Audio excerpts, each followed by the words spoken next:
विषय की ओर आते हैं, क्योंकि तिलक आपने देखा होगा, बहुत बड़े लोगों को भी, बुजुर्गों को भी आपने कभी कभी तिलक का प्रयोग भी किया होगा, या आप किसी अनुष्ठान में गए हैं तो किसी योग्य विद्वान ने आपको या आपके पुरोहित ने आपको तिलक जो है लगाया भी होगा। तो इस तिलक लगाने का महत्वपूर्ण क्या एक जो है डिसीजन लोग ले लेते हैं कि मांगलिक कोई कार्यक्रम हो रहा है, उस समय आपको तिलक लगाना जरूरी है। तो भाई सबसे पहले आप ये सोचिए कि ये तिलक लगाना जरूरी क्यों है, तिलक लगाने से आपको लाभ क्या होगा। क्योंकि हमारे शास्त्रों में माथे पर तिलक लगाने का विशेष महत्व माना गया है। ऐसा माना गया है दोस्तों, अगर आप तिलक लगाना प्रतिदिन शुरू कर दें तो तिलक लगाने से आपका ध्यान केंद्रित आसानी से होने लगता है, आप फोकस्ड हो जाते हैं, किसी भी काम में आपका मन लगने लग जाता है, मन के भटकाव की स्थिति धीरे धीरे कम होने लगती है। यानी ये जब आप आज्ञा चक्र पे लगाएंगे और जब आपको आपके बड़े बुजुर्ग कहेंगे कि भाई ये सही डिसीजन लेना है, आप डिसीजन सही ले पाएंगे, इसलिए इस तिलक का प्रयोग कर लीजिए, तो बहुत अच्छा रहता है। ये ऐसा भी माना जाता है कि माथे पर तिलक लगाने से आत्मविश्वास में वृद्धि होने लगती है, आप थोड़ा सा कॉन्फिडेंट हो जाते हैं और आपके लिए हुए फैसले लगभग गलत नहीं होते। क्योंकि कई बार आप जल्दबाजी के अंदर मित्रों गलत फैसले ले लेते हैं और आपको जल्दबाजी में लिए गए फैसले से लाभ की प्राप्ति हो जाती है। प्रतिदिन माथे पर शुद्ध और सही तिलक लगाने से कुंडली के अशुभ ग्रह कहीं ना कहीं अपना शुभ परिणाम देना शुरू कर देते हैं। यह भी जरूरी होगा कि आप तिलक कैसा लगाएं, कौन सी सामग्री इसमें प्रयोग करें, यह भी आपके लिए बहुत जरूरी है जानना, वो भी आपको बताऊंगा।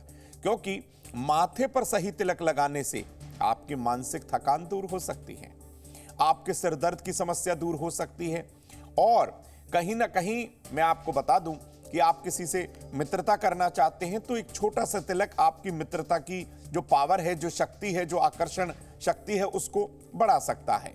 तो इतना महत्वपूर्ण माना जाता है हमारा ये तिलक लगाना। हमेशा माथे पर जब आप तिलक लगाएं तो उत्तर या पूर्व दिशा की ओर चेहरा करके अपनी मध्यमा या अनामिका उंगली से अपने ललाट बिंदु पर, आज्ञा चक्र पर आप तिलक लगाएं।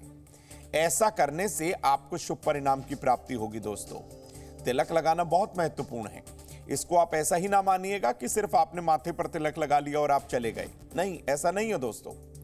बहुत ज्यादा शुभ अगर योग है और आपने तिलक लगाया तो आपको शुभत्व की प्राप्ति हो सकती है, आपका बिगड़ा हुआ काम बनने की एक तरह से लगभग गारंटी होती है। तिलक आपकी कैसे रक्षा कर सकता है, कैसे आपको ये छोटी छोटी दुर्घटनाओं से बचा सकता है, या यही तिलक कैसे आपका एक अच्छा प्रभाव दूसरे व्यक्ति के ऊपर डाल सकता है, जरा ये भी समझते हैं।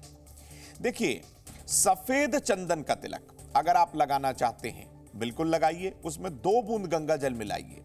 सफेद चंदन में थोड़ा सा गंगा जल मिलाकर आप माथे पर पूर्व दिशा की ओर चेहरा करके तिलक लगाइए। आप चाहे तो इसे अपनी बाजू पर भी लगा सकते हैं। ऐसा करने से कुंडली का जो चंद्रमा है, जो कमजोर है, जो पीड़ित है, जर्जर अवस्था में है, वो बिल्कुल मजबूत होने लगेगा।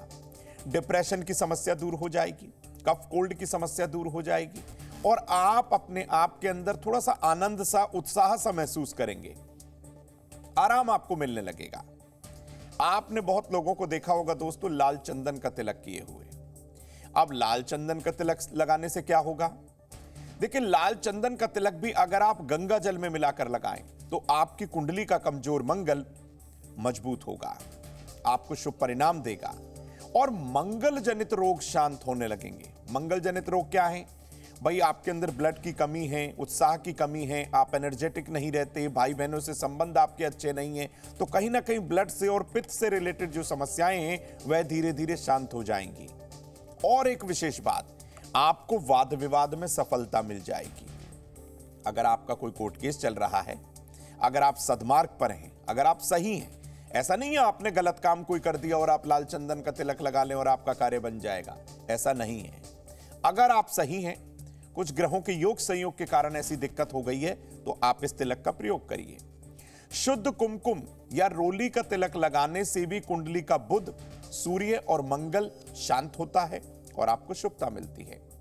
व्यापार में सफलता मिल जाती है, रोग शांत होने लगते हैं। आपको एक बात बता दूं दोस्तों, आपने बहुत लोगों को देखा होगा हल्दी का तिलक किए हुए, केसर का तिलक किए हुए। अब हल्दी या केसर में भी अगर आप थोड़ा सा गंगा जल मिला लें और इस तिलक का प्रयोग करें तो धन के मार्ग प्रशस्त होते हैं, यानी आपकी आजीविका में वृद्धि होने लगती है। दाम्पत्य जीवन के कलह कलेश हमेशा के लिए खत्म हो जाते हैं, क्योंकि बृहस्पति से इसका संबंध है। बृहस्पति विस्तार करते हैं, एनहांस कर देते हैं, चीजों को बढ़ा देते हैं। तो ऐसे में अगर आप बृहस्पति की शुभता चाहते हैं तो आप देवगुरु की उपासना करें और पीले तिलक यानी कि हल्दी और या फिर पीले चंदन या फिर केसर का प्रयोग आपको जरूर करना होगा।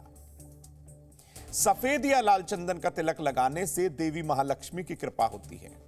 भगवती के आशीर्वाद से विवाह की तमाम बाधाएं दूर हो जाती हैं। अक्सर आपके साथ अगर कोई दुर्घटना होती है तो आप भस्म या लाल चंदन का तिलक लगाकर ही घर से निकलिए।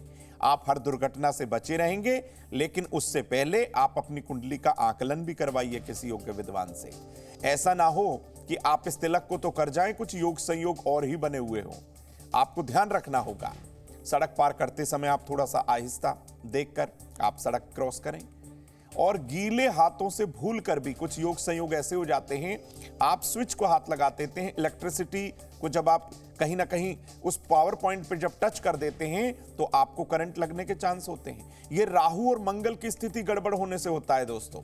उस समय भी आपको इस स्थिति का ध्यान रखना होगा। रोली या लाल चंदन का तिलक लगाने से कहीं ना कहीं आपका समाज में सम्मान बढ़ता है और रोगों से आप बचे रहते हैं। तो ये छोटे छोटी दिव्य सामग्रियों का प्रयोग करके आप हर दुर्घटना से, रोग से बच सकते हैं। बशर्ते एक चीज का ध्यान रखना है मित्रों कि आप जब भी कुमकुम का, लाल चंदन का, सफेद चंदन का प्रयोग करें तो वो शुद्ध होना चाहिए। मिक्सिंग वाला पाउडर या मिक्सिंग वाला चंदन या कोई भी तिलक आपको लाभ नहीं दे पाएगा।